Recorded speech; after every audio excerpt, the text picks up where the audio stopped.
வாக்குத்தத்தம். சந்தோஷப்பட்டு களி கூறுங்கள், பரலோகத்தில் உங்கள் பலன் மிகுதியாயிருக்கும். உங்களுக்கு முன்னிருந்த தீர்க்கதரிசிகளையும் அப்படியே துன்பப்படுத்தினார்களே. நீங்கள் பூமிக்கு உப்பாய் இருக்கிறீர்கள். உப்பானது சாரமற்று போனால் எதினால் சாரமாக்கப்படும்?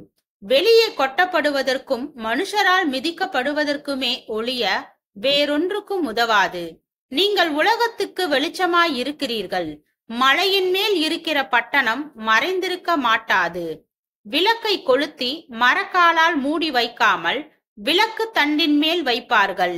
அப்பொழுது அது வீட்டிலுள்ள யாவருக்கும் வெளிச்சம் கொடுக்கும்.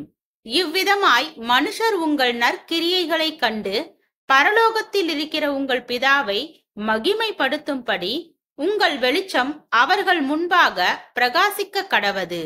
மத்தேயு 5வது அதிகாரம் வசனம் 12 முதல் 16 வரை.